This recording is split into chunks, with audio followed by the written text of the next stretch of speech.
Bonjour à tous, nouvelle histoire du Baal Shem Tov. On sait que le Baal Shem Tov avait l'habitude, tous les Motsei Shabbat, il avait une pipe, une grande pipe qu'on appelait en russe Lulke.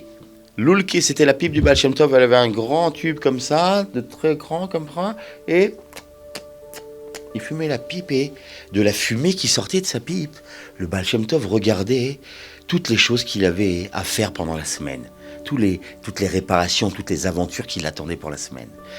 Et un soir de Motsei Shabbat, il a regardé dans sa fumée et il va voir ses élèves, il en choisit 3 avec lui. Toi, toi et toi, on s'en va. Il fallait pas poser de questions, on monte dans la calèche avec le Baal Shem Tov. La seule question qu'on a le droit de poser, c'est « Rabbi, est-ce qu'on doit prendre avec nous notre filine ou pas ?» Dans le sens où on savait si le voyage allait être court ou long. Et là, le Baal Shem Tov a dit « Prenez les tefilines !» Le voyage se fait, cette fois-ci sans miracle. D'habitude, il y a des miracles qui se passent pendant le voyage du Baal Shem Tov en calèche. Mais là, ça s'est fait normalement. La calèche a voyagé toute la nuit. Et au matin, elle arrive devant une maison très très modeste d'un juif éleveur qui a un poulailler. Il élève des poules. Et là, le Baal Shem Tov descend. Et les élèves posent la question à cet éleveur, est-ce qu'il y a un minyan ici, on voudrait faire la tfila? Bien sûr, voilà, il y a la baraque en bois, c'est le minyan des agriculteurs, des paysans du coin. Et donc il rentre là-bas pour faire la prière. Le Baal Shem Tov avait toujours un grand plaisir à prier avec des juifs simples, c'était un bonheur pour lui. Et à la fin de la prière, l'éleveur s'adresse au Baal Shem Tov, sans savoir que c'est le Baal Shem Tov, et lui dit, est-ce que tu prendras un petit déjeuner chez moi? Le Baal Shem Tov lui dit, avec plaisir. Mais par contre, j'aimerais manger du poulet pour le petit déjeuner. Ah bon, du poulet, très bien. Je vais aller au poulailler pour vous chercher un poulet. Ah non, je veux moi-même le choisir. Il part avec lui devant le poulailler. Et là, il arrive le Baal Shem Tov se tient devant le poulailler avec son bâton comme ça. Et toutes les poules commencent à monter sur la grille. Pac. Elles tiennent à être choisies par le Baal Shem Tov. C'est moi. Pac. Toutes les poules. Et le Baal Shem Tov regarde les poules comme ça en train. Et à un moment donné, il prend son bâton. Il le tient bien droit comme ça, en face des poules. Il fait comme ça. Toutes les poules à gauche. Comme ça. Toutes les poules à droite. Le chemin se fait. Et il reste au milieu, au fond du poulailler, un poulet comme ça, tout cassé avec une aile un peu tordue et tout. Et le Baal Shem Tov dit, lui, c'est lui.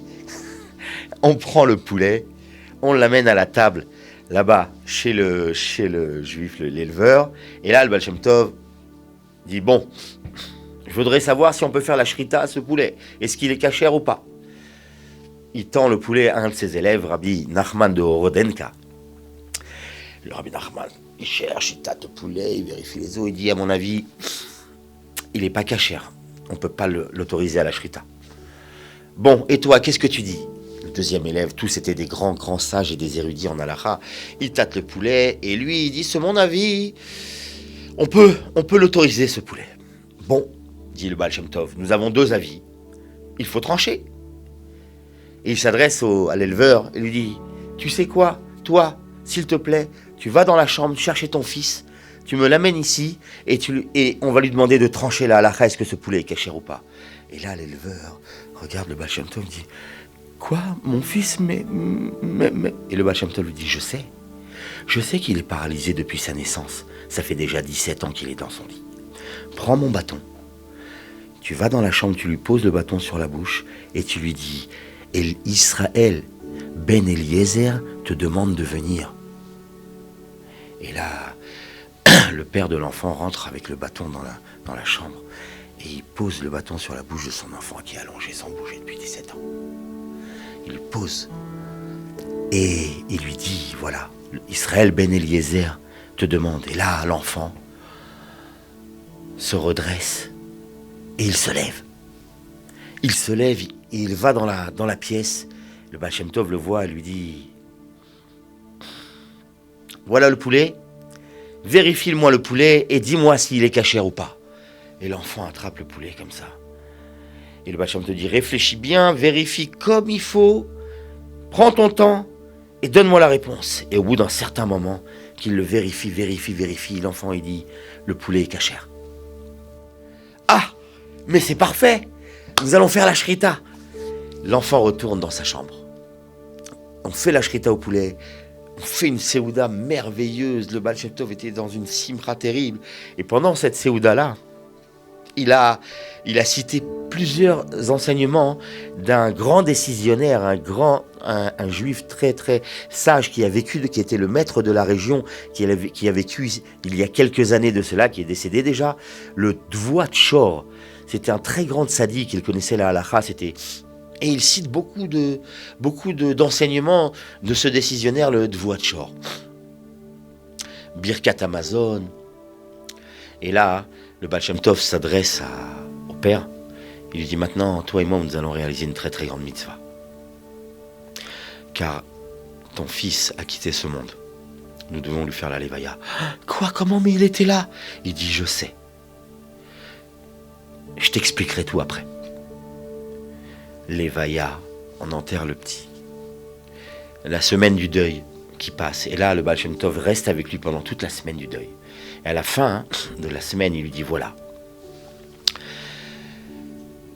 Sache qu'il y a quelques années, vivait ici un grand tzaddik qu'on appelait le Dvoat Shor.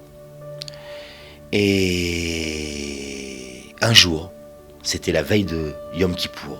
Il était très préoccupé par ses préparations. Quelqu'un est venu avec un poulet. Et lui dire, Rabbi, voilà le poulet, est-ce qu'il est cachère ou pas? Et lui, dans son empressement, en préparation, Erev Yom Kippour, il regarde le poulet et il dit, non, on peut pas, il n'est pas cachère. Sache, dit le Baal Shem Tov, qu'il y avait une grande neshama dans ce poulet-là qui attendait depuis des dizaines d'années de pouvoir réaliser son tikkun, de pouvoir monter dans le ciel, rejoindre le Gan Eden et Akadosh Baruch Hu. Mais pour cela, il fallait qu'il puisse monter en Gilgoul à l'intérieur de ce poulet, à une table de Shabbat, et par cela, il faisait sa réparation. Et quand le tzaddik a répondu un peu trop vite, il a empêché cette réparation de se faire, et depuis, cette âme souffre énormément. Alors quand le tzaddik est décédé, il est monté au ciel. Il est passé de palais en palais, et à un moment donné, l'ange le stoppe, lui dit, arrête-toi là, tu n'iras pas plus loin. Mais comment? Il lui raconte l'histoire du poulet. Mais comment je vais faire pour réparer ça? L'ange est catégorique. Tu dois retourner, tu dois revivre ta vie, et tu dois autoriser ce poulet de nouveau pour pouvoir réparer. Mais le tzaddik dit, mais je ne veux pas retourner. J'ai peur de fauter, j'ai tout mon travail que j'ai bâti pendant des années pour être ce que je suis, pour m'éloigner de la faute. Comment est-ce que je peux m'assurer que je ne fauterai pas avec un monde aussi compliqué et aussi dangereux? Je ne veux pas retourner. Et là, il y a une décision qui se fait. Et on dit à ce tzaddik, tu retourneras. Mais tu retourneras dans un corps qui ne peut pas fauter. Jusqu'à ce que tu arrives à ce poulet et que tu lui l'autorises à monter à une table de Shabbat, à une table de Séouda. Cette Neshama, c'est l'enfant de ton fils. C'est la Neshama, l'âme de ton fils. Elle est descendue dans un corps qui ne peut pas fauter. Effectivement, ça fait 17 ans qu'il est paralysé. Et Motzei Shabbat, pendant que je fumais ma pipe, l'âme de ton fils est venue me voir, le Dvoat Shor lui-même. Le tzaddik qui s'est réincarné dans ton fils est venu me voir à Motzei Shabbat et m'a demandé de l'aider car le poulet était revenu dans le poulailler. C'était le moment inespéré de pouvoir enfin finir le tikkun. Alors j'ai fait le voyage, dit Baal Shem Tov. Aurais-tu voulu que je fasse autrement et que j'empêche et cette neshama dans le poulet de se libérer et la neshama de ton fils de pouvoir monter au ciel et rejoindre le Gan Eden qui l'attend? Et là le père rasseréné, assagi, a compris et a accepté avec simcha, avec amour et joie ce qui lui est arrivé dans la vie. Voilà pour l'histoire, à très très bientôt.